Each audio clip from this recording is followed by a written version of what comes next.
तू इत्तिफाक की रोशनी से अपने दिल को जगमगा, क्योंकि दरारें अक्सर साजिशों की कसमें खाती हैं।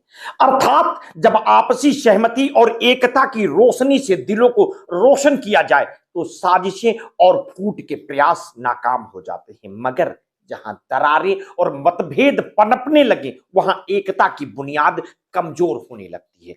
आज यही स्थिति इंडिया गठबंधन के भीतर देखने को मिल रही है, जो भारतीय जनता पार्टी और प्रधानमंत्री नरेंद्र मोदी के विजयी रथ को रोकने के उद्देश्य से बना था।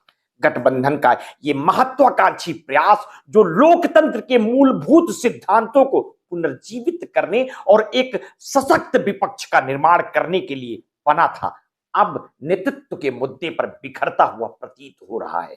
पश्चिम बंगाल की मुख्यमंत्री और तृणमूल कांग्रेस की नेता ममता बनर्जी ने जब गठबंधन की कमान संभालने की इच्छा जाहिर की तो यह बयान सहयोगी दलों के बीच असहमति की चिंगारी बनकर रह गया। असहमति की चिंगारी बन गया। कांग्रेस, जो इस गठबंधन का अभिन्न हिस्सा है, ने ममता बनर्जी के इस दावे को सिरे से ही खारिज करते हुए कहा है कि नेतृत्व का निर्णय सभी सहयोगियों की सामूहिक सहमति से होना चाहिए। कांग्रेस का ये रुख कहीं ना कहीं उसके गौरवशाली अतीत और देश की सबसे पुरानी पार्टी होने की उसकी भूमिका को दर्शाता है। पार्टी के वरिष्ठ नेता का बयान कि नेतृत्व का निर्णय किसी एक तरफा घोषणा से तय नहीं होगा, एक स्पष्ट संदेश है कि कांग्रेस खुद को इस गठबंधन का केंद्र मानती है। और वहीं समाजवादी पार्टी ने ममता बनर्जी के नेतृत्व को समर्थन देकर इस विवाद को एक और रोचक बना दिया है। सपा प्रवक्ता उदयवीर सिंह ने ममता के नेतृत्व कौशल की सराहना करते हुए कहा कि ममता बनर्जी ने बंगाल में भाजपा को रोकने का काम किया है और उनके नेतृत्व से इंडिया गठबंधन को मजबूती मिलेगी। ये बयान सपा के उस विश्वास को दर्शाता है कि ममता की राजनीतिक रणनीतियां भाजपा के खिलाफ एक ठोस दीवार बन सकती है। इसी बीच राष्ट्रीय जनता दल ने इस बहस को एक नई दिशा दे दी है। राजद ने ममता बनर्जी या कांग्रेस की दावेदारी पर कोई स्पष्ट समर्थन न देते हुए लालू प्रसाद यादव को इस गठबंधन का असली शिल्पकार करार दिया। राजद प्रवक्ता का कहना है कि गठबंधन की बुनियाद लालू प्रसाद यादव की दृष्टि पर टिकी है और यह दर्शाता है कि पार्टी इस नेतृत्व विवाद को सामूहिक ताकत पर केंद्रित रखना चाहती है। इस घटनाओं से यह स्पष्ट हो गया कि विपक्षी दलों के सामने एकजुटता बनाए रखना आसान तो नहीं लगता। इंडिया गठबंधन, जो अब तक भाजपा के खिलाफ मुद्दों जैसे ईवीएम से छेड़छाड़ एकजुट होकर आवाज उठाने में सक्षम था, अब नेतृत्व के इस विवाद में कमजोर पड़ता दिख रहा है। सियासी विशेषज्ञों का मानना है कि यह विवाद सार्वजनिक मंच पर नहीं बल्कि आंतरिक चर्चा से सुलझाया जाना चाहिए था। गठबंधन की यह स्थिति भारत के राजनीतिक परिदृश्य पर कई सवाल खड़े करती है। क्या विपक्ष अपनी महत्वाकांक्षा और अहंकार से ऊपर उठकर भाजपा के खिलाफ एकजुट हो पाएगा?